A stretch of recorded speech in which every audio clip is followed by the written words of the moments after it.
like you did last time. Thank you so much.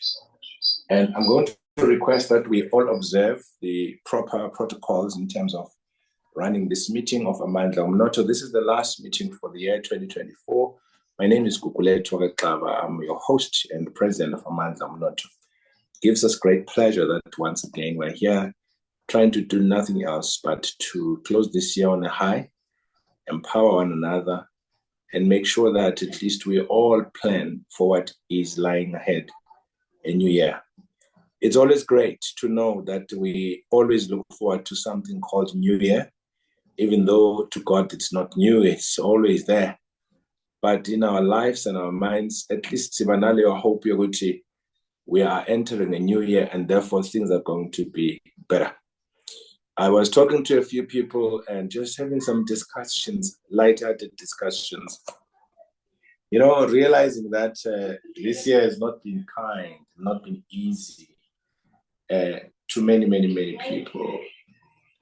I guess it's not just about me or quite a few people, but a lot of us. I need to leave this to another, make a host and close this particular gadget. Otherwise, I hear myself. There's some feedback. Thank you so much. So this year, suffice to say, it's not been very, very kind to many people. And many people have really experienced challenges that were almost unbelievable. And others have experienced success in their careers, in their entrepreneurship. And then we really want to applaud those and applaud everybody who tried this year, because it's been a very, very tough year. And many, many businesses have not really survived or rather recovered from a lot of challenges that the 2020, which is the COVID year, ushered for all of us. And I want to assure you that you are not alone. It's not just been only you who has experienced what your business and your life has experienced. Quite a lot of people have really struggled through this entire year, trying very, very hard. And that is why really this platform is for precisely that, to try and give each other hope and encourage one another. Ukuthi ungagive asiqhubeke, asilwe, asifight and asenze yonke into engenzeka ukuthi sigcine sikwazi ukuphumelela, ngoba impumelelo yethu isezandleni zethu. And all the time when I look around and drive around, I think I was with some colleagues a few days ago, looking at trucks driving on the roads, looking at trains carrying goods, looking at buildings coming up, looking at construction, looking at production when you fly over the country or you drive through, looking at the fields and all those things. That gives you nothing else but hope that there's something happening in our country, there's some activity, people are really, really pushing very, very hard. And obviously, the big question for me all the time, Kuba Wuti, I wonder how many of us who are doing these things, how many of the, African Black people in particular who are doing these things, how many of the indigenous people are part of the value chain, development, establishment, new businesses, new this, new that.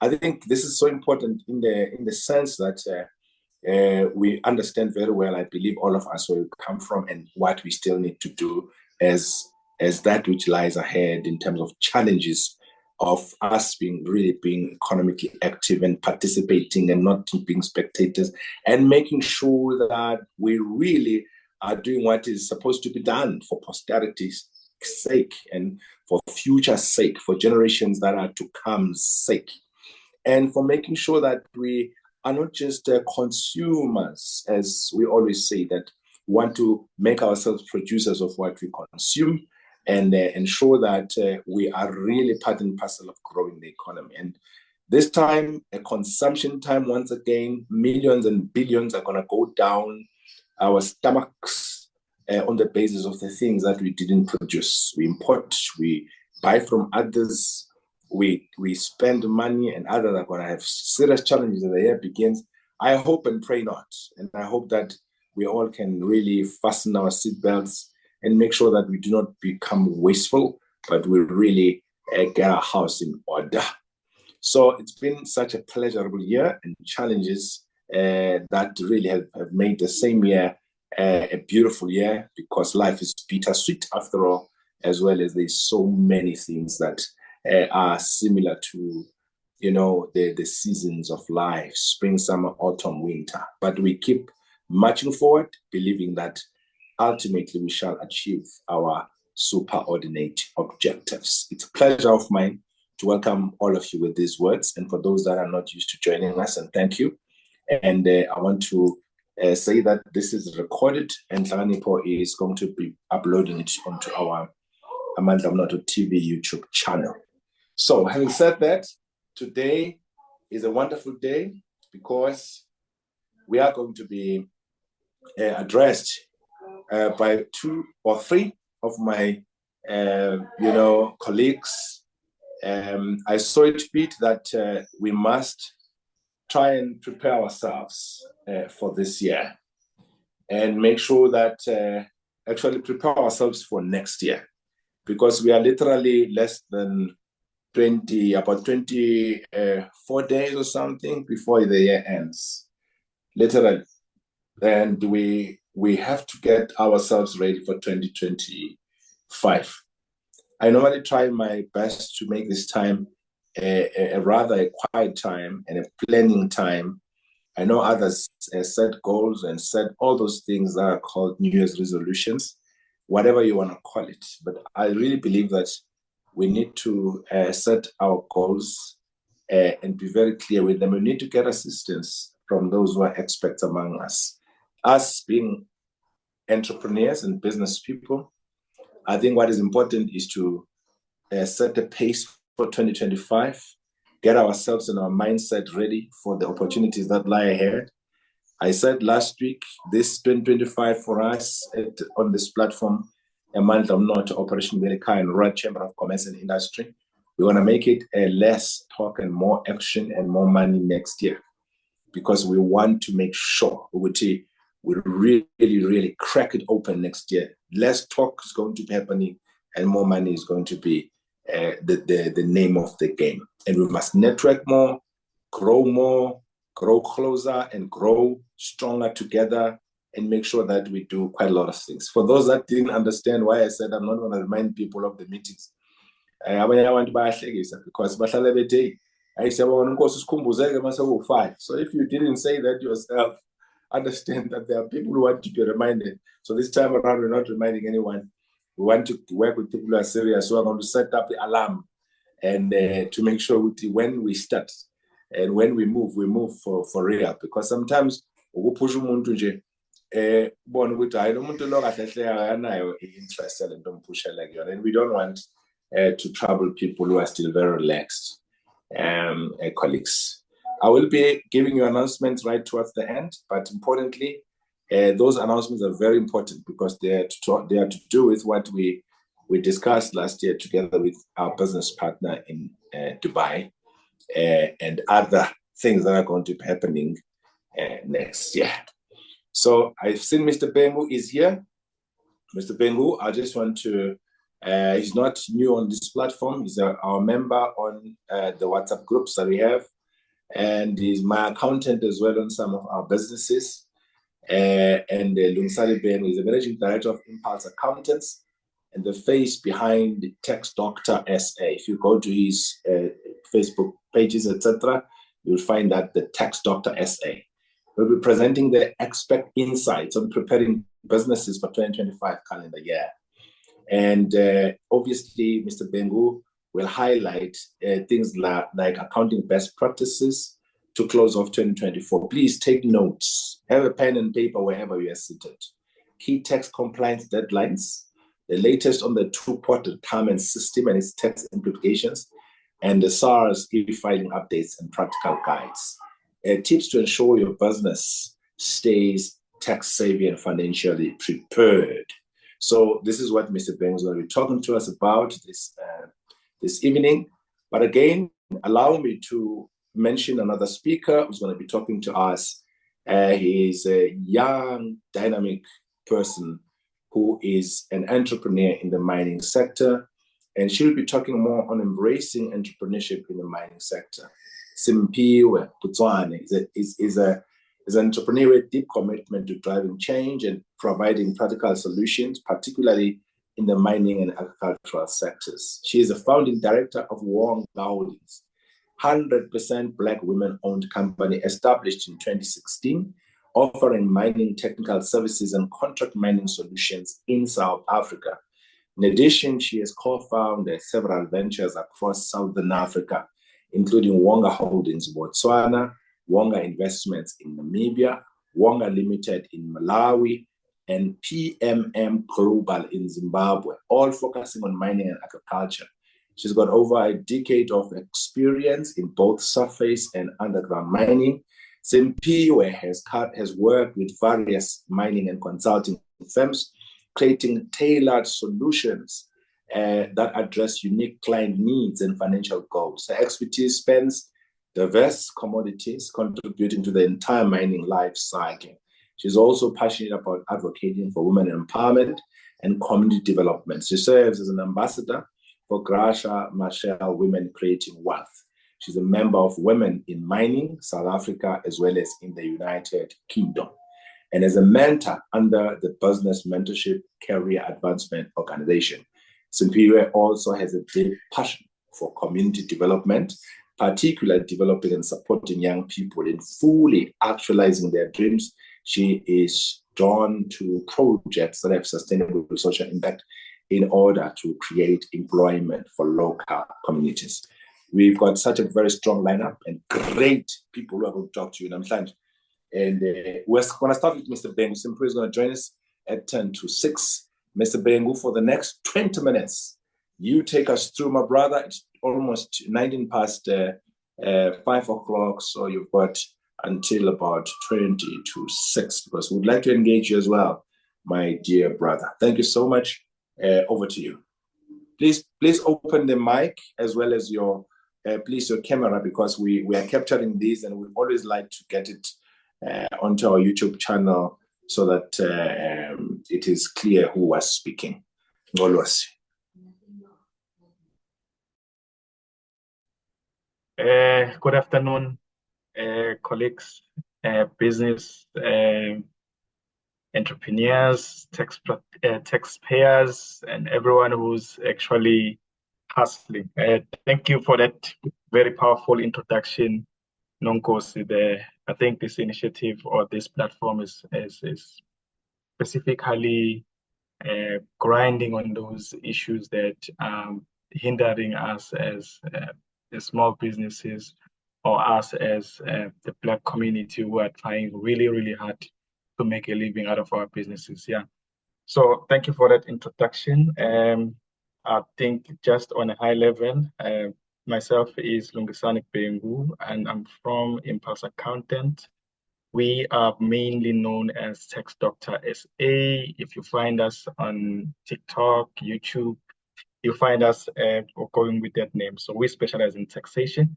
So today's session is basically just to round up the year and also to kickstart the new year 2025 on a very high note, so that we ensure that everyone is starting with the mode that will end the year in a fruitful way. So yeah, I think that's the kickstarting note. And Nonkosi, I would also like to have an opportunity to share my screen. I'm not sure if I will need the admin right for that. I'm definitely going to give it to you right away. All right, thank you very much. I've tried to make sure that people get accepted automatically. I hope it goes that way all the way. If it's not, just check for me if there's nobody that need to accept. Thanks. Okay, thank you very much. I wasn't even aware that I'm visible now on the screen. All right, let me just try and share my screen now.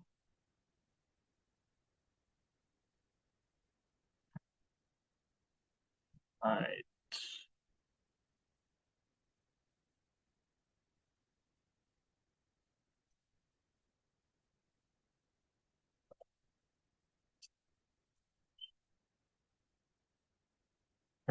Right. Okay. All right. Can I just maybe get a show of hand that the screen is showing? Just one hand. Yeah, it's clear, it's showing.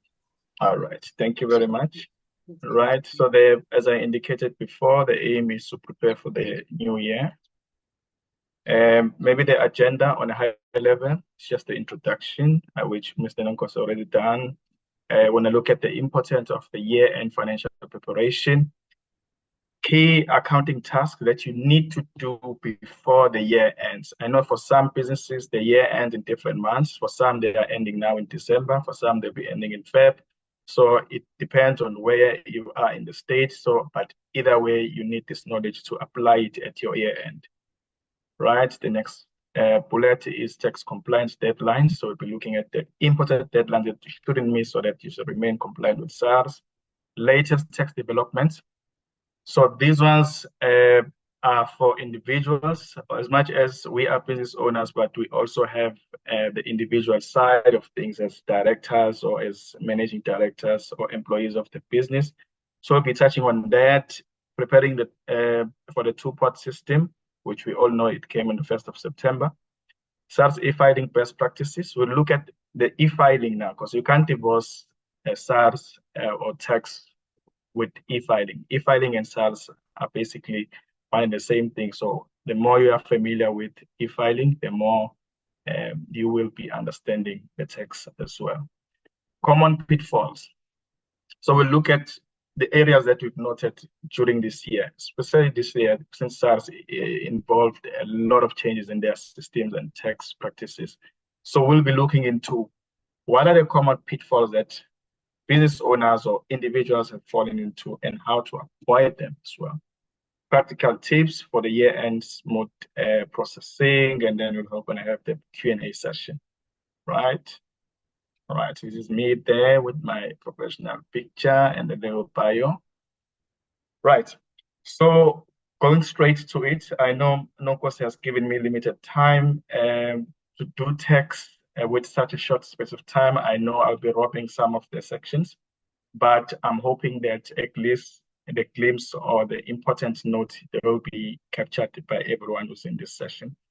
So the main aim for this session is to ensure that everyone lives here knowing exactly how to ensure that their businesses are compliant with the tax laws as we ending the year, and also make informed decisions in terms of what needs to be done if things are not in order, accounting-wise and tax-wise as well. And then the last point, which is, I think it hits most of us as business owners, and we don't want it, is penalties and interest for late submissions. We need to make sure that we note our calendars and we submit returns as and when they become due. Right. So the next slide is talking about the exact key task that you need to be looking into if your year end is December, or even if your year end is Feb, or if it has passed, just look into, have I actually done this year end task? Have I closed my books correctly? So these are the things that you probably will be working with your accountant or whoever is assisting you in terms of doing your bookkeeping. So the first key thing maybe to ask as a business person is, have I reconciled all my bank accounts or my bank statements in the system? So you must have a financial system if you are running a business. Then secondly, you need to review those financial statements, analyze how is the financial health of your business. Are you doing well? Do you need to adjust somewhere? Are there areas of concern? And then you make decisions based on that. And then some businesses, well, most of them, they also have assets. When we talk about asset, we talk about having your vehicle, your furniture, your equipment, and all those things. They are regarded as assets. You need to look into, are those assets still existing? It's practical for every business to review their asset, see if that asset that is in your books, it is still there. Is it still in a good condition? Is it still an asset that is usable in your business, or should you regard it as an asset that is obsolete, no longer useful, in order to make adjustments to your books. So it's very critical to look into your asset and make sure that they are all in order in your asset register. Then lastly, some businesses are very much inventory related. They deal with inventory, they sell stock, So stock take as well to ensure that your stock is correct as we are closing the year. Right. So that is that part, and then we're looking into the deadlines now. How to ensure that we don't miss the deadlines, because like I said before, they come with a very heavy paying of penalties and interest, which we cannot afford as small business owners or as business owners who are still trying to grow our businesses. So let's try by all means to note this date. First provisional tax payment, that it's normally due in August. This has passed already. So just look into or engage with your accountant and check if this return has been submitted or was submitted in August to avoid any form of penalties or interest for non-submission. And then the second one is due in Feb. So Feb is coming next year. Normally it's due in Feb, but it depends on your year end. It's just 6 months after the business, the first one. The second one, it's 12 months after the year end of the business. So you just need to make sure that you balance your calendars correctly according to the year end of your business. Yeah. So the third one, which is optional, not everyone, well, I haven't seen anyone being encouraged to use the third option, but it's normally done by very odd businesses who submit the third, which is optional, a provisional tax as well. There, it's 6 months after year end, so you need to make sure as well you note those dates. Right, that is for provisional taxes. EMP 541 reconciliation. So now we're talking about employees. If you have employees, obviously you must have registered for employee taxes. You must be contributing or deducting PAYE for that employee every month, UIF and SDL, depending on which registration you are under. So for these ones, they have already passed as well. For the normal businesses, well, for every business, it's October. The year end for employee taxes is from March to Feb. So it doesn't change, it doesn't go with the year end of the business. It's just the tax year for employees. Yeah.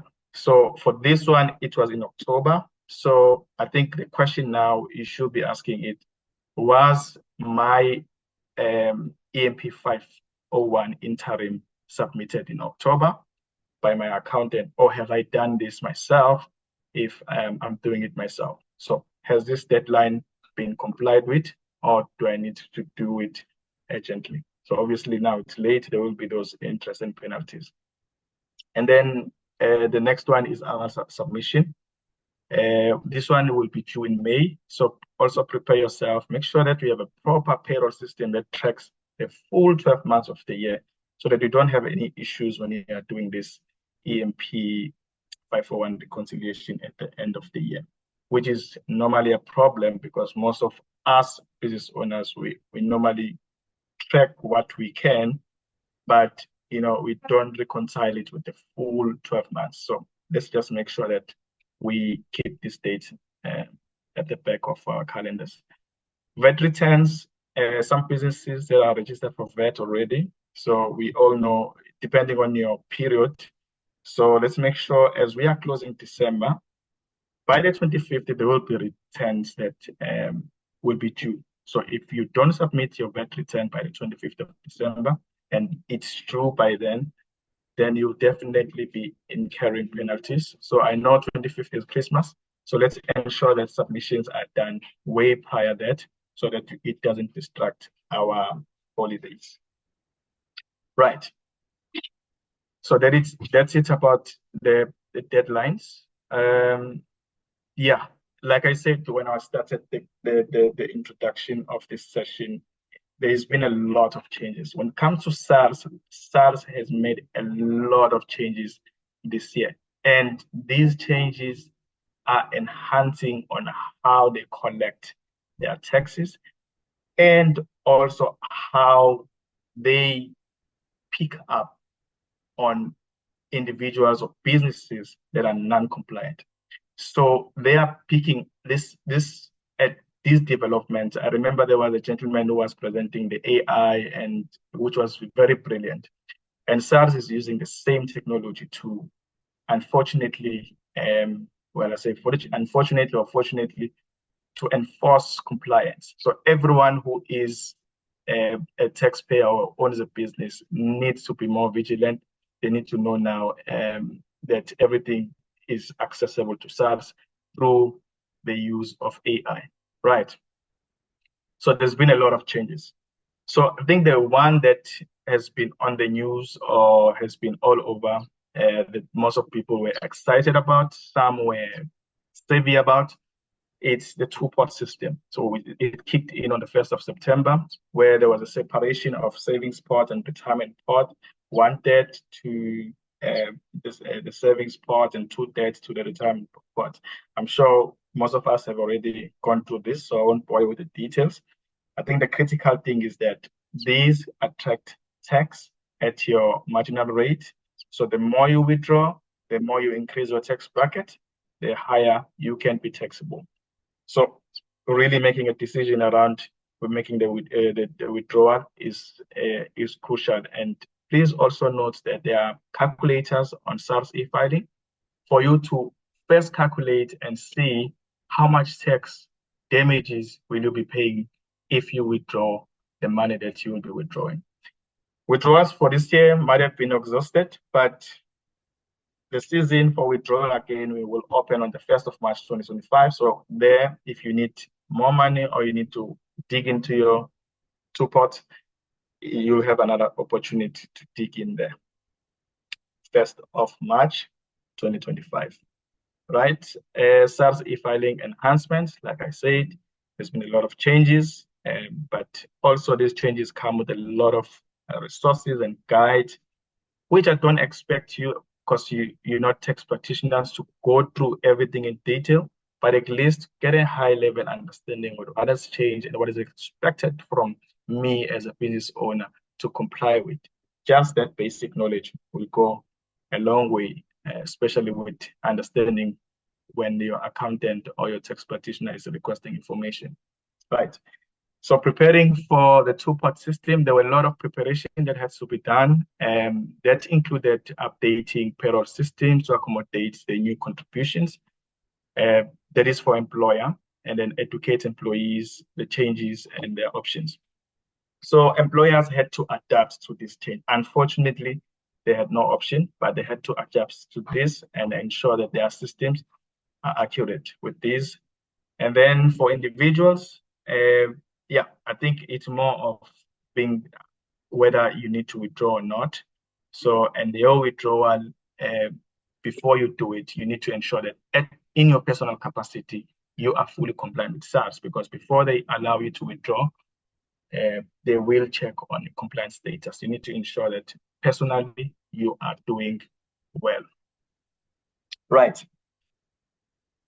SARS e-filing best practices. We can't divorce SARS with e-filing. E-filing is a system that is used by SARS to ensure compliance. Instead of you visiting the branch, they've introduced the system for you to comply using it. When in fact, they discourage any branch visitations, but they foster this SARS e-filing system to be used. So you need to be familiar with, you can't divorce yourself from it.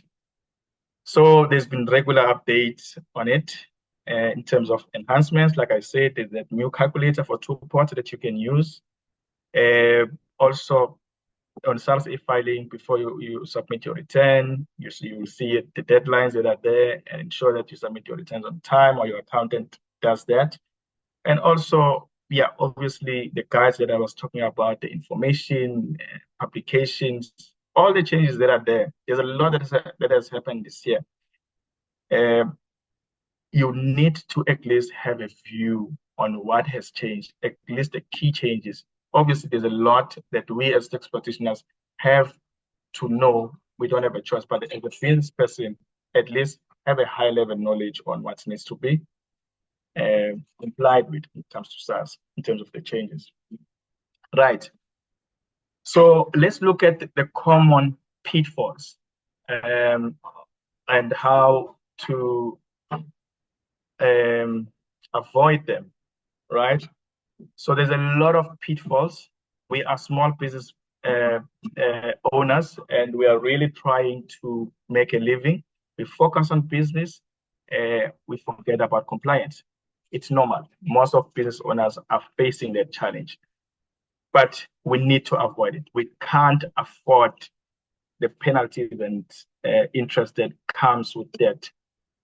So late submissions, that's the first key one that we fall into. We need to make sure that all the submission dates, we mark them, we don't miss them to avoid these penalties. The next one is inaccurate record. So we need, if you're doing the books yourself, obviously you might not have the accounting expertise, but if you have an accountant, make sure that accountant is actually making sure that there are regular audits on your books, everything stay up to date, there are no errors. Because when you submit a return and SARS request an audit, and you submit the information, they find that something is inaccurate. Already it flags your business as a red flag. The next submissions, you'll be surprised that SARS is always selecting you for an audit now. Why? Because they've flagged you based on your historical submissions that you've made errors before. So we can't really rely on what you are submitting to us. So let's make sure that we keep every record accurate. Right. And then obviously it's the knowledge, non-compliant with the new regulations. There's always changes with tax. Even as tax practitioners, we need to keep up. It becomes a tough journey. We don't have a choice, but we keep on moving forward. So let's make sure that the latest legislation is understood by whoever is supporting you when it comes to compliance. Right. Practical tips for smooth year-end processes. So this is a tip that I just want to share with every business owner. Because we work, we forget about the compliance. Well, I might be sounding like repetitive, but it is what is happening. So if you are running a business, you need to have an automated system. You need to. Right now, we are living in a fourth industrial area where now everything is AI. And it makes your life easy and it makes your business grow faster in terms of billing and communicating with your customers and also capturing supply information. So you need to have an accounting software that is automated. It will make your life or your accountant's life easier. And then number two, if you have employees that are actually doing the work for you, make sure that they are properly trained and they are knowledgeable. They must attend. Under our profession, we are obligated to attend to, they call it continuous development training. We need to accumulate hours to show that we have actually updated our knowledge in terms of the latest changes.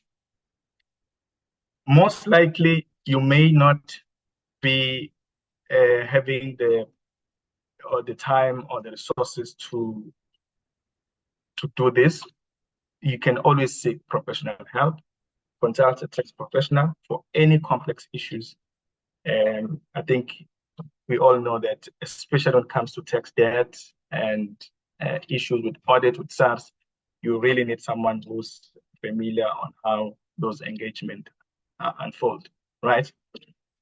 Okay, maybe before I conclude, I know, Nonkosi, I might be going overboard on time, but I just wanted to also highlight the importance of not only complying with SARS, but also looking into CIPC. CIPC came with a lot of changes as well. They've requested that every director or every business owner who has an influence on the business, there must be a submission of beneficial ownership. I'm sure you might have seen that in your email somehow. Beneficial ownership is where you declare who has influence or interest in your business. Influence, it doesn't really have to be formal in terms of the certificates such as shares or debentures, but it can be someone who's just a director without any share certificate, but having influence on the business decisions. So that is compulsory, and it was due to be submitted in by the end of September. If you have not submitted your beneficial ownership, reach out for help urgently. Make sure it is submitted because you're running a risk of your business being deregistered by CIPC, and getting it back is a mission. Please make sure your beneficial ownership is filed urgently. Yeah, so I think more than anything, tax compliance, let's get those books ready. Let's make sure that we note the deadlines. Let's make sure that we also are updated in terms of the latest compliance information, right? So we might not have a Q&A session here due to time limitations, but I've just shared on the screen our contact details as well if you need any specific help. Our email address is info@impulseaccountant. We are also reachable. We are mainly there on TikTok. If you go on TikTok, you type Tax Doctor SA, you will see us there. We provide regular tips as and when the legislation comes and as and when tax news come to our attention. We always, it's a free lesson or free knowledge that is shared through social media. We are also utilizing the power to educate our business officials, who are in the same spectrum as us, like businesses, if I can put it that way. Right. So yeah, we are there on TikTok. We've also developed a YouTube channel where we are trying to expand the knowledge so that it reaches more people. And then, yeah, obviously on every Tuesday as well, we also provide tax update on Jozi FM 1645. We always give the latest information, which is more or less similar to what we give on our channels as well. So it reaches a bigger audience, which is why we are very much happy to align with Amandla Umnotho in fostering this assistance and ensuring that our businesses grow, our businesses stay compliant, and our businesses see the fruit of generational wealth. Thank you very much, Nonkosi, and I will send it back to you. Thank you. Well, thank you so much, Nolosi. That was very enlightening, and truly appreciate your time. Just albeit small, about this. This is a very important part of the business. I'm a victim of that myself. I always say that by letting things until late, and we turn to thinking and millions that you don't even know how they came about. But because they accumulate interest, as Mr. Ben. Please, entrepreneurs, this is very important. We would like to encourage you to use services of the accountants like Mr. Ben with a serious, wide-ranging experience, having worked for Treasury as well. We understand which ones Galani and all of those things. I think Mr. Ben will continue with these sessions because there's a lot of things in terms of how to structure a company, how to invite a person into your company. When people are buying shares, how do you merger? Then what do you do with NAV and all of those things? I really would like for us to continue with these sessions and getting deeper in terms of assisting people to structure their businesses. They hold on to their businesses for way too long without letting go of some equity in there to ensure that they grow. 100% zero instead of giving away equity and make sure that you grow your business. Because when you look at all these very big businesses and buildings being put up and all of that, there's not one person who's doing that. It's the whole lot of people who have come together to really say, let's get this thing going, and they contribute money. I think we need to keep educating our people on all of those types of things. But I'm going to allow for questions just for 3 minutes or so for those that may have questions. And thank you so much for those who are sort of like excited about the session. I've got my sister there. Thank you so much, Shobata, Dr. Taba Mafizo. Profound and fruitful presentation. Thank you, Nonkosi, and everybody else who appreciate that. Anyone who's got a question, please raise your hand. I'm giving this 3 minutes before we move to our next speaker. If you've got some question to ask, thank you, Lunga, for the informative session. Again, Mr. Bengu, just give me my hosting rights, please. Thank you.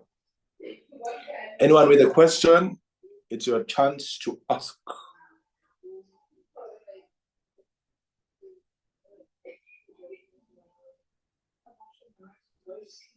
Okay, yeah, we still have time, by the way, if you want to stress certain things, because our next guest will join us at 6. Angazi, Paul, is he here? I'm prepared to have you joined. Paul Nzimande, not sure. But questions, please. It's your chance to ask.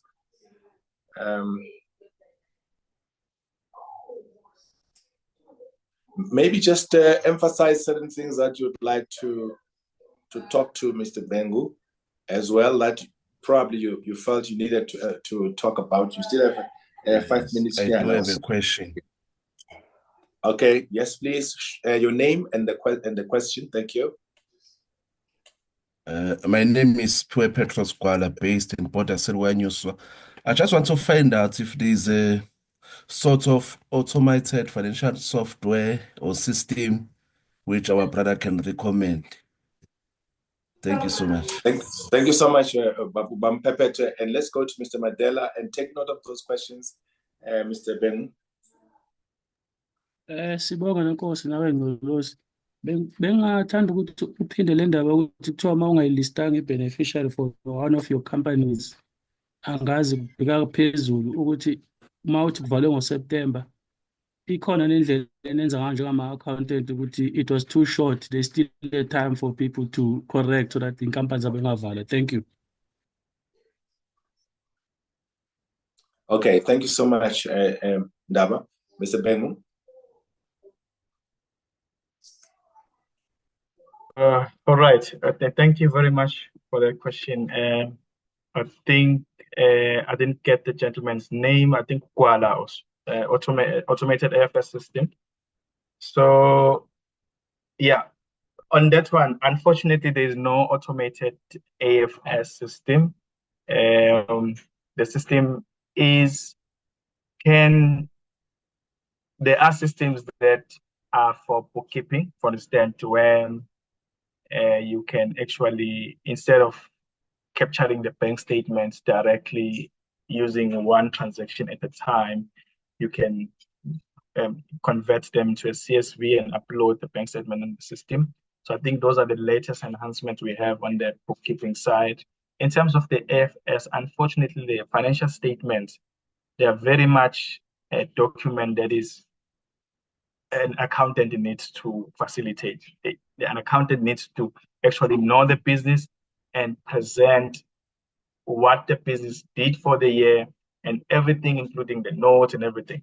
So there are softwares that are available, such as Caseware and DraftWorks. Those are the systems that are there that are normally used by accountants. We are using Caseware on our side for our clients. But I think those are the two systems that I know, but they are not automated. They need an accountant behind them to actually, yeah. I think as accountants, we'll appreciate as well if we can get a system that can easily just do our financial statement without our involvement that much. Yeah. Yeah. Okay. I hope I've answered that question. And then the beneficial ownership one. Yeah, the deadline has passed, but as long as your company has not received or is not regarded as ready for deregistration, if we check the status, it still shows as active.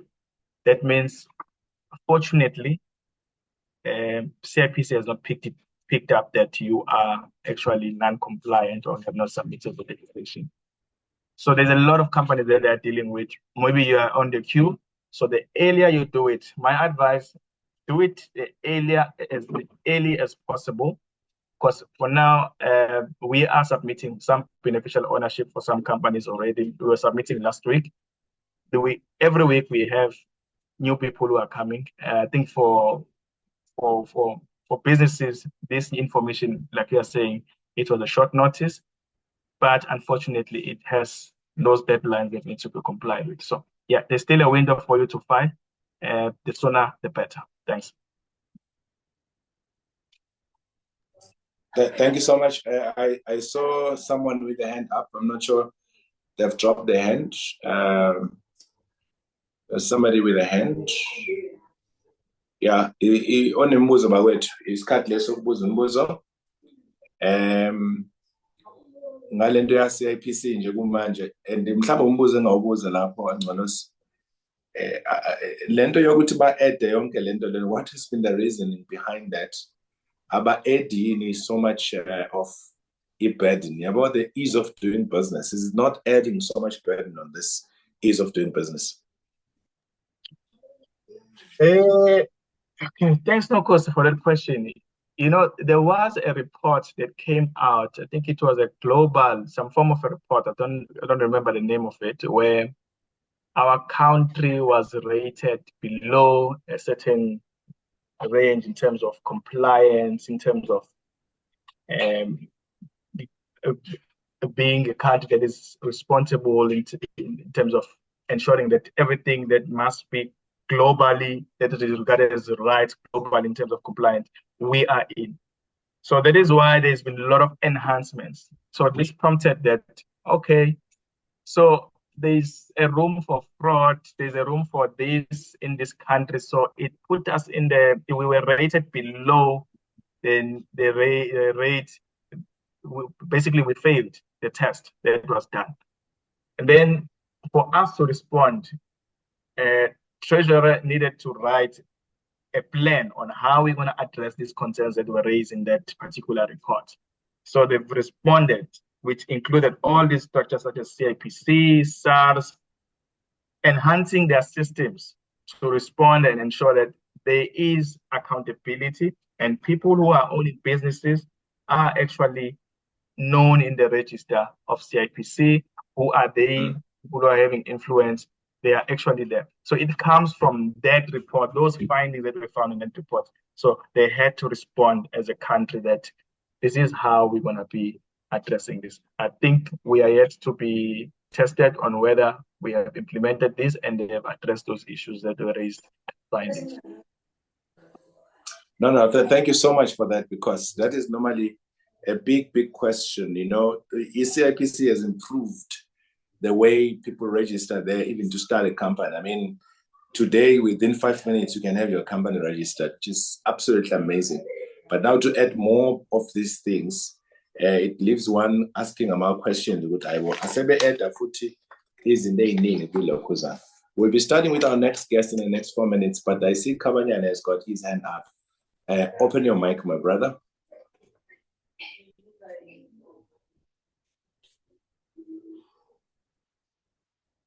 Kabanyana has left. I'm not sure that he was trying to open the mic and then he found himself leaving. Right. Let's see if there's any other question. Let me see if on the chat box corner. Because it's sorry to chat in like this, since no one asked the question. Nolos would tell Uma Utinkabanak is put on deregistration. Answer. Can you summarize in bullet points? Answer, but again, what needs to be done? Yeah. Okay. Okay. Okay. Thanks, Nkosi. That's a very brilliant question. So the process is stringent. Yes. What needs to be done? Firstly, you need to write to CIPC reasons why you did not, why has your company have not been filing annual returns, because obviously it get deregistered because it has not been filing annual returns, and also prove to CIPC that your company is actually active, it's doing business. That's why you want it back, because there has been activity or there is business that is in it. So you need documents such as your bank statements that shows activity that has been happening, especially in the last 6 months. If you don't have bank statement for the past 6 months that show activity in your company, you might as well consider registering a new company because they will not approve it. Okay. No. So I hope Zoel Mandela. Right? Kuzwakala kakhulu. Thank you. Oh, siyabonga kakhulu. Kunamanye ama-questions akhona. Umafiki, can we have access to Mr. Bengu out of this platform for consultation? Definitely, you will have that access, Mr. Bengu. Please put your contact details once again. I know you did mention them on the chat box. Brother Joseph, welcome, my brother from the States. Does South Africa have QuickBooks online option for bookkeeping? Probably you can want to attempt that from Palatoyo in the States, Mr. Ben. Yes. Thanks, Nokosi. Joseph, yes, the answer is correct.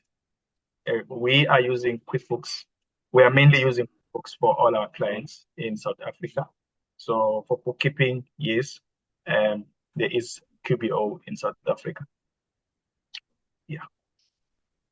Okay, thank you so very much. I think the question here, Mr. Kabanyane from Bungani, if SARS found me as a business owner, non-compliant, and charged me 20,000 Rand, and I arranged to pay 5,000 a month over 4 months, but since then the business has not been performing well, can I apply for a new payment plan, or is the original arrangement final? This is a very critical question, and of course, it happens to most of the taxpayers. So yes, SARS wants to collect, but obviously they need to be able to. You need to be able to afford to pay them for this plan. So when you go to them and you sign a plan and say, SARS, I want to pay in this way, you might have already foreseen that I'll be able to pay. Then you sign an agreement form. Then circumstances and conditions changes along the way. Maybe let's say on the 2 months down the line, circumstances changes, your business, you can no longer afford this 5,000 every month. SARS is an institution that is open for engagement. So that is the first key thing.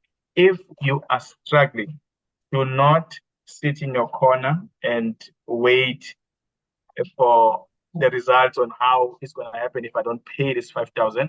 Rather go to SARS and say, or get a tax practitioner to assist you with this engagement, to say, SARS, I know we agreed on this, but I can no longer honor this plan anymore. Can we consider rearranging and making a new plan, which is very, very allowed by SARS. But they have an option to agree, but most of the time they agree because you're becoming transparent with them. The one thing that they don't want, of course, I must emphasize is silence. Silence of blue ticking. Once you become silent, whether it is an agreement or no agreement, but they are sending some communication to you, that's where the frustration starts. That's where they become firm on their response as well. So yes, in a short answer, you can do new payment arrangements, but you need to do them before these ones expire or before they pick up that you have not honored your 5,000 in a particular month. Thank you so much, Mfethu. Truly appreciate that response. I'm now going to request, please, just maybe, are we pinned the footy contact details, Zako, as much as uzoyifaka lapha before I allow in my next speaker? Okay. For ease of access, for those who have TikTok, please go to TikTok and type Tax Doctor SA, TAX Doctor DOTORSA. You'll find us there with a blue logo. And then you also on YouTube, you'll find us there. Okay, on TikTok, if you go to our bio, you'll find our details there, our email address and everything else that you need, our contact number, you'll find us there. But if you don't have a TikTok, please go to our website, www.impulseaccountants.co.za. Our contact details will also be there. Thank you very much, Nonkosi. I think I need to give you back your ride. No, it's fine. I got them back already. Oh, okay. Okay. No. Thank you so much. Thanks so much, Ndolesi. Appreciate your time. So. Okay. Thank you so much. So let us now go to our engineer Simpiwe Putswane. I see she's just joined us, and we've been joined by my dear brother Paul Nzimande, who's going to be giving us words of motivation and wisdom right towards the end. But Simpiwe, I've already given the brief about Simpiwe. Simpiwe, thank you for joining us, my sister. This is a young lady that I have such great respect for, who has got companies. She's into mining. We had a very long chat yesterday with him and Dr. Marange. I've already introduced you, my sister, that you run Wonga Holdings in Botswana, Wonga Investments in Namibia, Wonga Limited in Malawi, PMM Global in Zimbabwe, focusing on mining and agriculture. And your sort of like your profile is out there with our listeners as well as all the people that are part of this session. It's a pleasure to have you. And yours is just to talk to us about this particular space, which is mostly revered, if not feared, by many people, the space of mining as an entrepreneur, particularly as a woman, as to how do you do this and what encouragement can you give to others? Over to you, Simpiwe. Show us your face, like we said, and ideally would have loved to see your face all the way through, because that's how we record.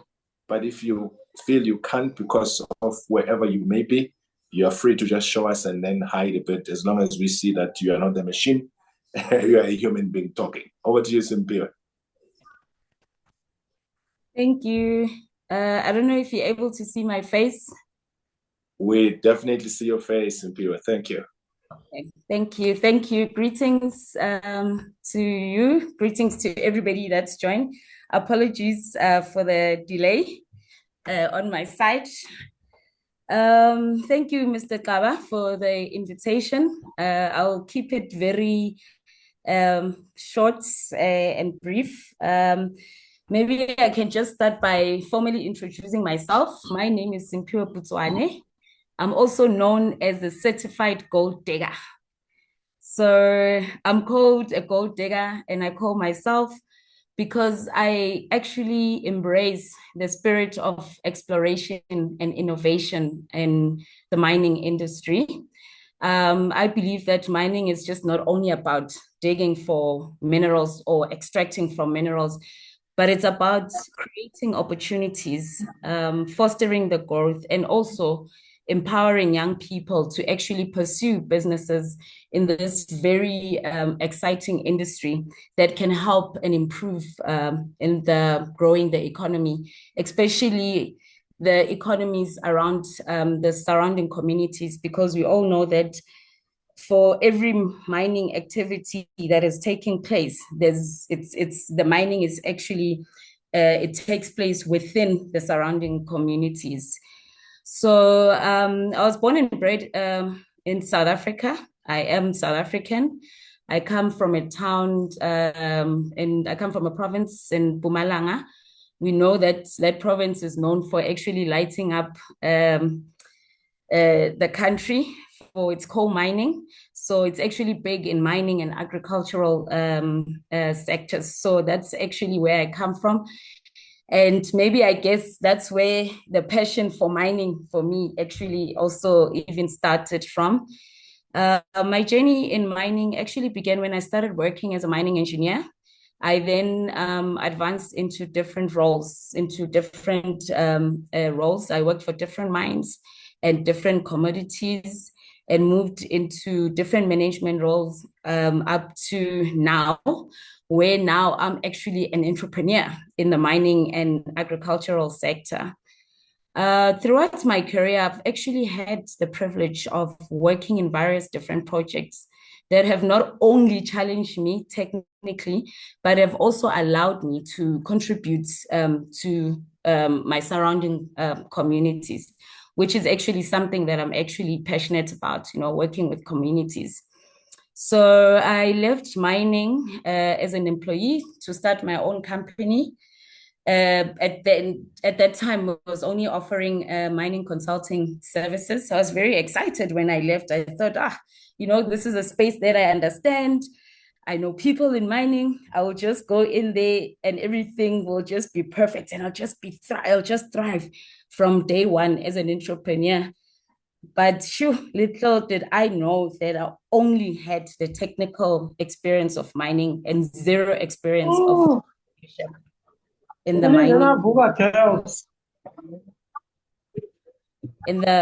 mining sector.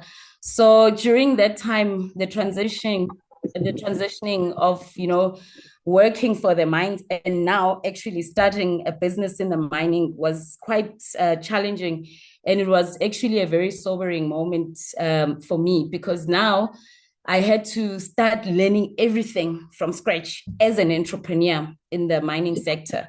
It's two different worlds. When you are working, the systems in place, everything, it's just done easily. But now when you start as an entrepreneur, you have to start putting everything in place from systems, in all the systems, in order for you to be able to operate effectively. So we all know that mining is actually a very high capital intensive, and it's also a very regulated industry. So it makes it very expensive to actually, start with that business.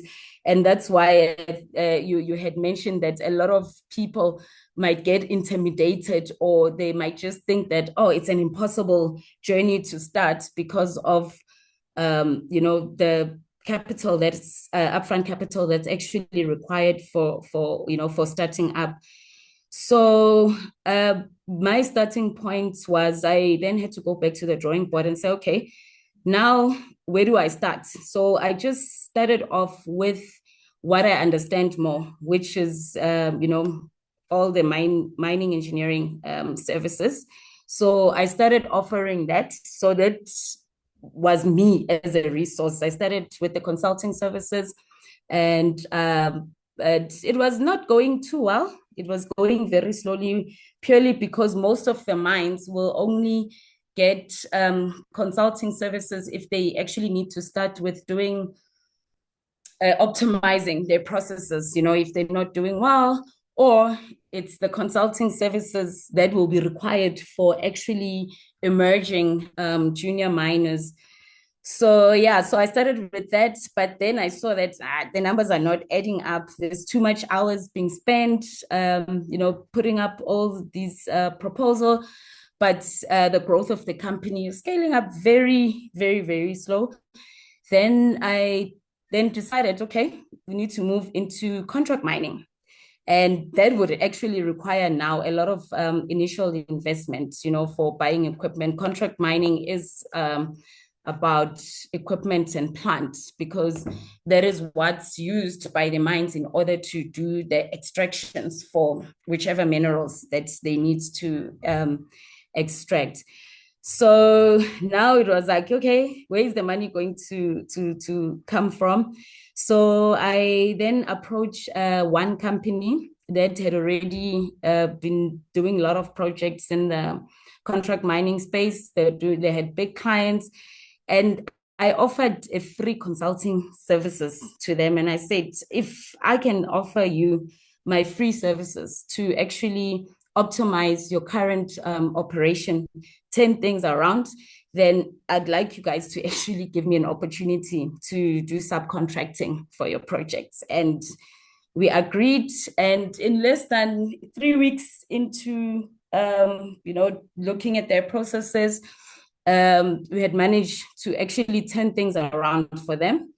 And then our deal was actually sold. So I started then getting into the contract mining, or at least machines. And I started scaling up also with other different clients up to now.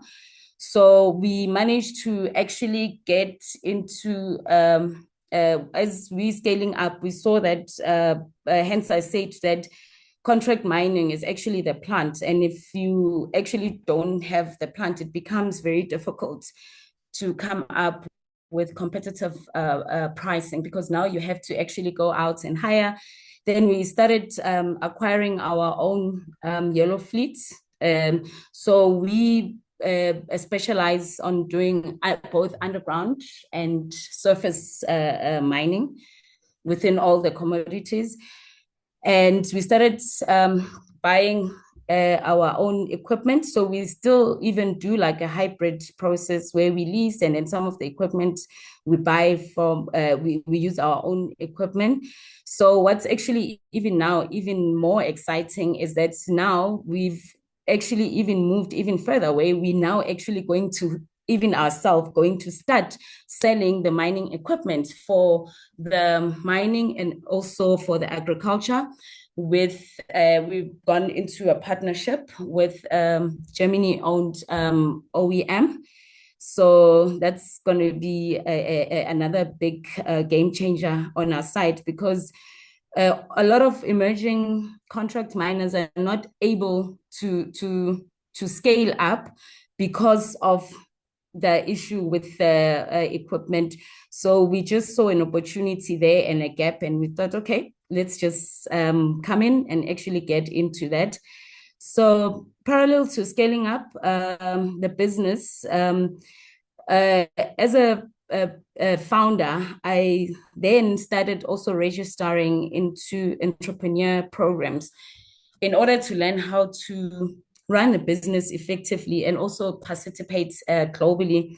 I'm actually a believer of self-personal development. I believe that you can only run a successful business if you invest in developing yourself and making sure that you become an entrepreneur and a leader who gives hope to your team, employees, and communities around that. We all know that as entrepreneurs, our job is that we just need to be dealers in hope. And our role is actually to inspire everybody that we working with within our value chain. So for me, embracing entrepreneurship in mining sector is it's actually been a beautiful journey. It might seem intimidating to many, especially as a woman. But I've had a lot of learnings, in the journey that I've actually had started. So one of my takeaways that I just want to, share with you that I've learned, through the experience of running the business, through going through the programs. I went through a lot of entrepreneur programs, including international programs, which was actually in Germany. So there was a lot of learning that I had to actually do in order to be able to continue with the journey and be able to move, scale up within the mining, but also evolve as a businesswoman, not only in South Africa, but also in Africa. Mr. Kaba would have, I don't know what he would have mentioned in terms of where we are. We not only in South Africa, but we also in Namibia, Botswana, Malawi, and also Zimbabwe. So that's just a few. But our goal is to actually just to grow globally as well. So part of the learnings that I've had to, my takeaways in the learnings, I've had to learn on business fundamentals, really learning on how to manage resources and budget effectively, especially in a very high capital intensive industry that we're working in, I've learned that strategic planning is actually very key as an entrepreneur. And it's actually important, to solidify your business as well. There's a saying where they say your network is your net worth. And that's been very key. In all the years since I've started the business, I've had to do a lot of networking. And the networking would come in just showing up, going to the conferences where one is invited and just talking to people. The one person you talk to will lead you to they become a lead to where you actually want to go to. Adaptability and innovation is very critical in mining. Mining is forever evolving. It's forever evolving. The way mining was done then and the way it's been done now, there's been so much of a significant change. So it's very important that when you're a mining entrepreneur, you actually adapt to all the new technologies and methodologies that will actually help you to have a competitive edge. One is we currently actually embarking on a smart mining where we working with technologies that will help us to actually improve on our efficiency. In mining, everything is about efficiency. The money is in the efficiency. If you are not efficient and you're not mining properly, then you're definitely going to lose the money. I've also learned about, sustainability and how important it is to understand integrating their sustainability into the operation and the whole model as a whole. And what's also been very important for me was learning the leadership skill, which is an ongoing, as a leader, you never stop learning. You have to teach yourself every day. I had to learn to actually develop my leadership style in understanding on how to motivate and help others. Effective leadership is very critical in guiding teams and actually running your own company. So it's an exciting journey that I'm in. I always tell people that mining found me. I think at some point I had ideas. I said, maybe I need to try something, but I actually go back to mining. So we've also evolved in other exciting projects, which is agriculture, because agriculture and mining actually go hand in hand. Post-mining, we all know that rehabilitation has to happen. So you must leave the place exactly as it is, the way you have actually found it. So that's where agriculture and mining actually integrate. So currently, I'm actually also a co-founder of PMM Global in Zimbabwe, which focuses in mining solution incorporating agricultural solutions.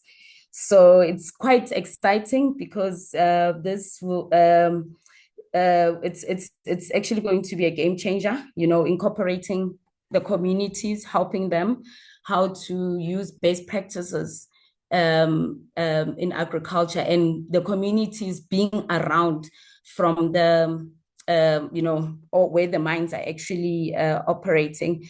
So I'm very, very excited about this, and I hope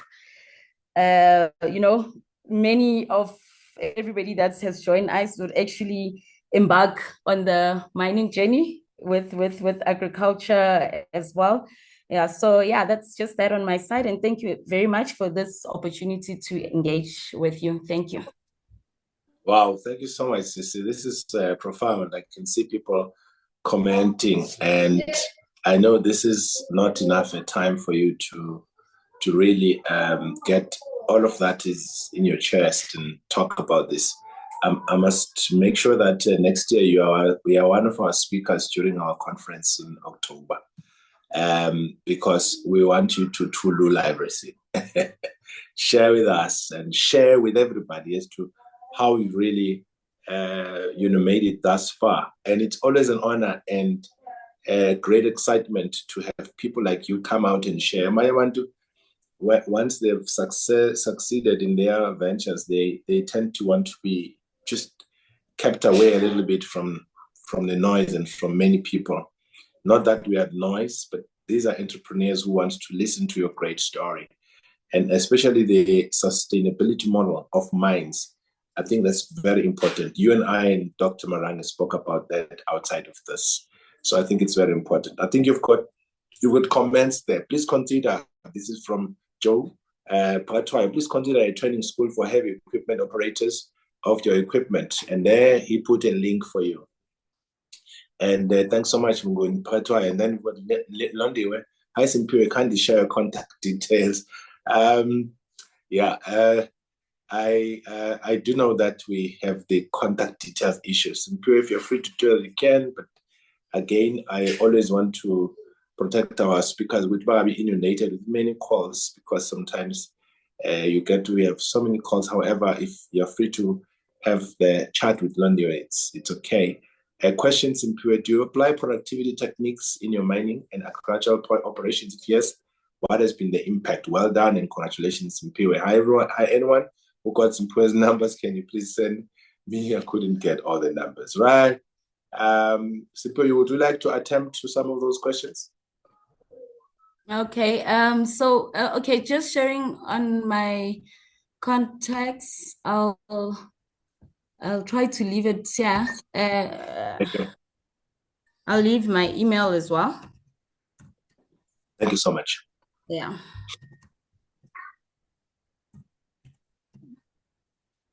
I don't know if you're able to see it. There you go. Yes, we got it. Yes. Wongaholdings.com. Yeah. Yes. Esputswane@wongaholdings.com. Yeah. Yes.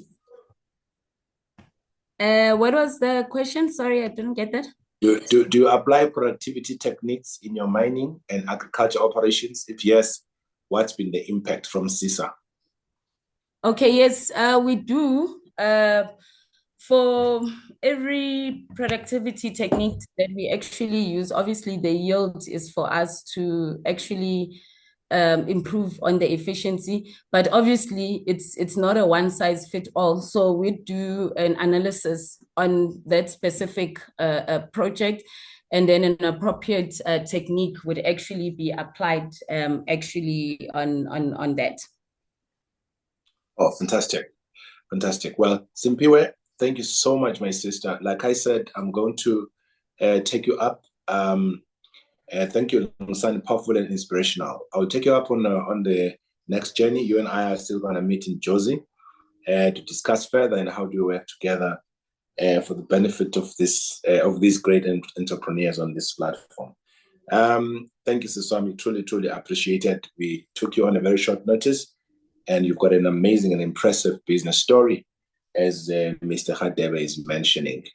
I've got one more last speaker who's going to talk to us before my very important announcements.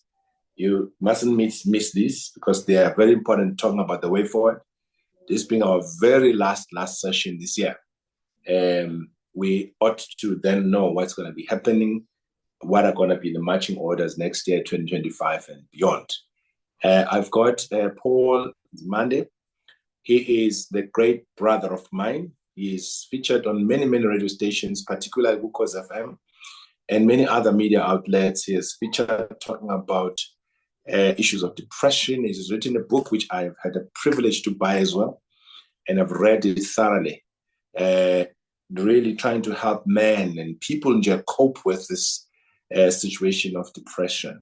So Paul is on the line just to take us through his inspirational words for 2025 as we are closing out this year, and really guiding us with the wisdom that God has given him around how can we as entrepreneurs really push 2025. Paul, we said, my brother, for us here on this platform, 2025 is a year of less talk and more action, and therefore more money. Next year, you will not hear a lot of talks, but you'll hear a lot of entrepreneurs really making strides in the economic space. That's why you see a sister friend like this one talking about her ventures which have advanced to other African countries. Intra-Africa Trade Agenda 2063 is what we'll be pursuing next year. Over to you, Pepet. Thank you so much, Nonkosi. Thank you a million times. Most appreciated. I truly am privileged to be on this platform and be one of your guests. I've always seen very respectable people and didn't consider that I would one day have the privilege. If you would allow me, I thought for purposes of conciseness, I took the liberty to prepare a few slides just to guide our conversation, because you had indicated that we need to confine ourselves in terms of time. So allow me therefore to share. I am sharing a PowerPoint. I'm usually far more interested and exciting when I do inspirational talks, especially in person. But today I thought, let me be straightforward. Yeah, I've been introduced. I'm a mental health advocate, and I believe that mental health has a couple of aspects. I'll call them spiritual, psychological, physiological, and socio-economic. Now, that slide just talks, I'm giving a little bit of background to what we do, and I'll give a context to what I'm going to say. Now, under spiritual factors, as you have heard, we've written Bible and depression. It really just shows us that mental health is as old as the Bible itself, as old as Adam 6,000 years ago. And we do church-based talks as well, because what are we trying to do? We're trying to remove the stigma. We want to promote dialogue, and we want to ensure that there is healing.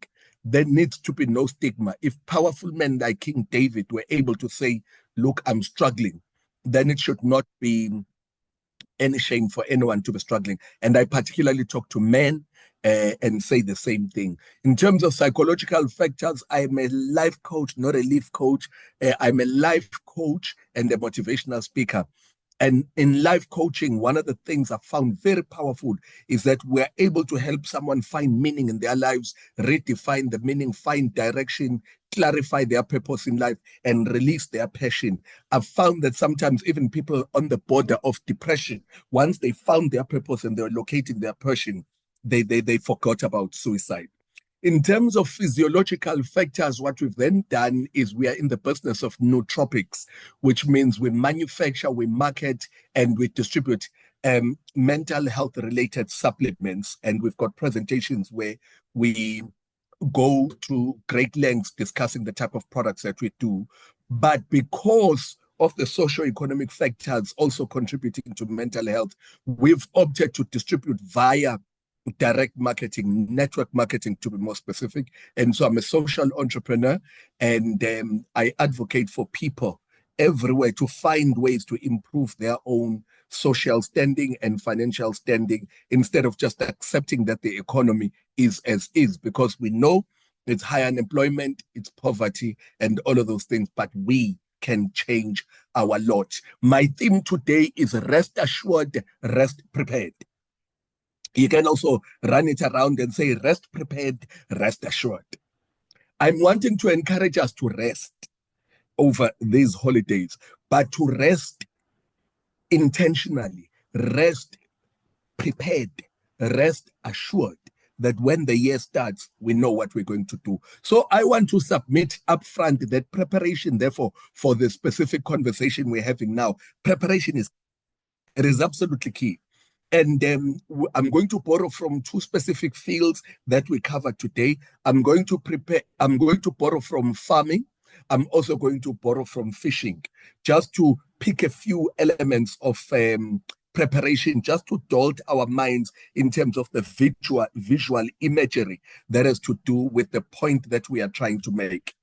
Now, in fishing, if you are to prepare for fishing, just a few things you would do. You would clean your rods. That is to say, you would clean your equipment. You would lubricate your rods. You would prepare your lines. Make sure you've got enough line for the next time you go fishing. You'd prepare your bait and make sure that when you go fishing, you've got the bait. You'd prepare your gear, whatever it is that you're going to wear, in respect of in consideration of the weather. If you wanted to go farming, you would prepare the soil. And in preparing the soil, you'd remove weeds and roots from the soil. You'd loosen the soil so that there's air. And you'd also add nutrients to improve structure. By now, I'm sure you're kind of getting the picture, because a lot of us need to do a lot of removing weeds. Our hearts, if they were to be likened to soil, and our minds, there's a lot of things. Like people who are in psychology call some of these things post-traumatic stress disorder, for example. They call them adjustment patterns. And we've gone through a lot. And sometimes we've developed ways that are not necessarily helping us for dealing with it. And we've also picked up a lot of offense along the way. We've clashed with people, we've fought with people, we've fought with SARS, we've fought with compliance people, etc., etc. It's time to loosen the soil and aerate it, let the air blow through. It's also time to start feeding yourself positively, feeding yourself in ways that are going to build you. And so I want to suggest that during this period, as aspect of preparation, clean. We've got a lot of cleaning. And you know, one of the things that's recommended now, just clean the house. Go to that storeroom, clean that storeroom, clean it out. Give away stuff that you don't need. You haven't used it in 2 years, give it away. Just clean, clean, clean. As you clean your environment, you're cleaning yourself. And it's got a way that it makes you feel much lighter and fresher. Number 2, lubricate, lubricate, lubricate. You know, keep yourself energized, moving, and those kinds of things. Provide nutrients to yourself. One of the things we do is we laze around, which is bad for us. One of the things we do is we eat badly, which is bad for us. It'll make you tired. Number 3, recharge.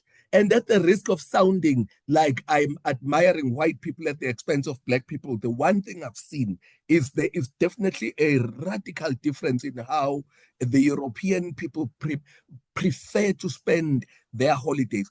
They use them to rest and recharge. We use them to party and discharge.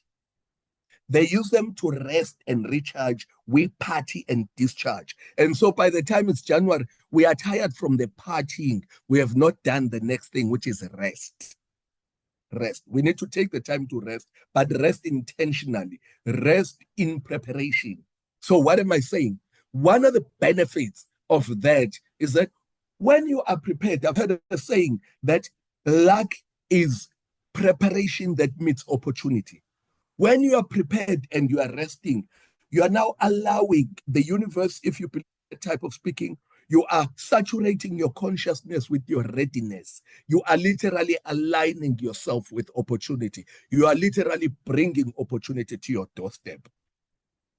Let me emphasize, therefore, I'm saying let us rest, but rest is intentional. It is not accidental. Rest has a purpose, and rest increases value. I'm saying rest facilitates alignment, and I'm saying rest provides clarity of mind. Rest recharges you, so it adds value to you. In the time that I have available, allow me to suggest one of the ways that we can be intentional about resting. There's something in life coaching that we call the wheel of life. And in the wheel of life, we say, look at every aspect of your life, whether it's your spirituality, your self-image, your career, your recreation, love, family, and just look at that and say, how am I doing on each area? And then look at the areas where you haven't had time to invest because it's been work. And start thinking about, how do I contribute to society, for example? How do I recreate? How do I connect with loved ones and family? Those kinds of things. So I'm suggesting those are ways that you can balance yourself better, because work-life balance is an important part of rest. In conclusion, I'm saying you want to rest assured, you want to rest prepared, you want to recharge intentionally, and you want to connect yourself. You want to remember who you are, be connected to your people, but you also want to take this time to design yourself. Where are you going? What's dream? This is where there is no alarm clock waking you up in the morning. The time you should be waking up, you can also just dream into the future. And it's also, you take the time to assure yourself. Final point. Some of us don't have family to go back to, and so we find this stressful. and we say, I don't want to disconnect from work because I've got no one to go back to. Some of us have worked themselves out of a family. Some of us never had family in the first place. And I just want to suggest this. This is my proposition. Family is what we create by investing heart and time. So if you don't have a biological family, if you don't have a wife and kids, if you don't have brothers and sisters and whatever, you can still create family. Whether it's in church, whether it's in society, whether it's an orphanage or wherever, family is important, and we create family by investing heart and time. I thought I'd close on this note because this is one of the most important aspects that we must connect and reconnect with during this time. But it's not always the best. Sometimes it's less than what we would like. And I just want to provide the assurance. It might not be your biological family, but you can still create family by investing heart and time. With that, ladies and gentlemen, business owners, entrepreneurs, people who make the world move, people who move the economy, employers, payers of taxes, I wish you the best holidays. I wish you a fantastic time as you disconnect yourself from work to connect yourself to yourself so that you can come back and connect far more recharged. Good evening. Oh, wow. Pepete. Thank you so much, my brother. Truly, truly appreciate your words. I can see people truly appreciating you all over the way you've just given us the injection. And you are an inspirational speaker, but how do people get hold of you? For those that wants to invite you, hoping not during the time of your rest, because you speak to schools, you speak to corporates, you speak to political parties, you speak everywhere. How do people get a hold of you, Mfowethu? I'm typing out my details on the chat, and then I've typed out, and I'm just putting it out there.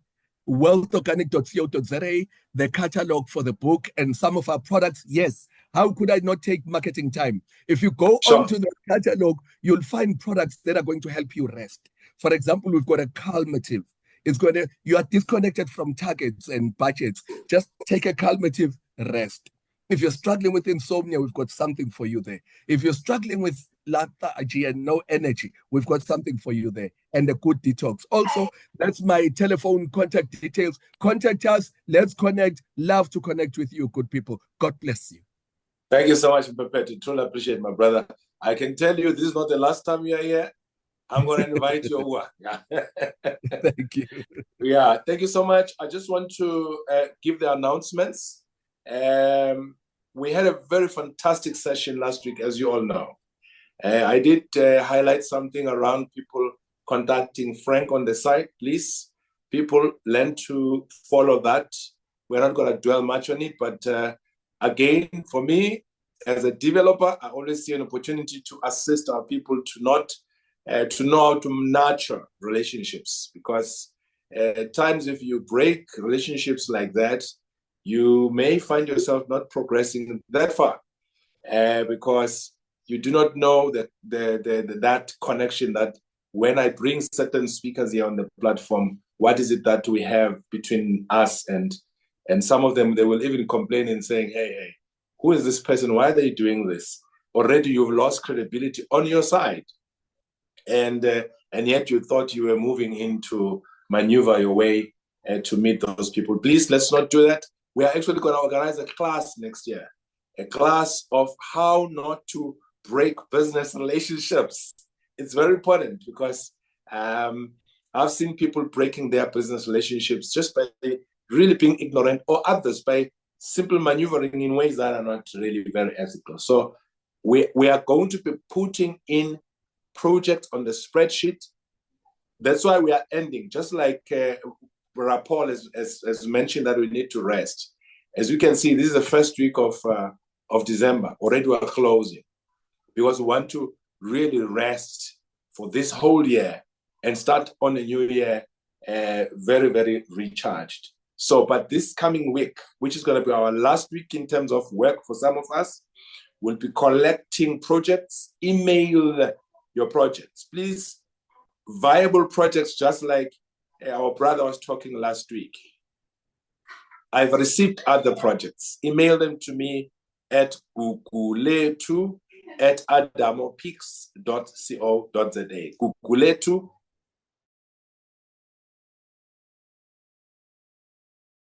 on the chat box, but you all by now should know my email address. And remember, 26th of March next year, we are going to have our very first day, Amandla Umnotho Golf Day next year. It's going to be a day before BRICS Agri Investment and Trade Summit, which is 40 countries and with almost 5,000 people in attendance. We are part of BRICS now as Amandla Umnotho even. So we are going to have that golf. We'll be announcing this coming week for people who want to come and join that golf day. Phakathwayo, I know you and I have been talking there in the United States of America. I was there a couple of years ago and I failed to play golf because I was rusted. So this time around, I'm going to improve. I hope you come and play golf with us this time around. So, and then June next year, we have got a conference in Eswatini. We're finalizing the date, and Amandla Umnotho conference is going to happen in October. There's going to be a lot of other things which we are going to be announcing going forward.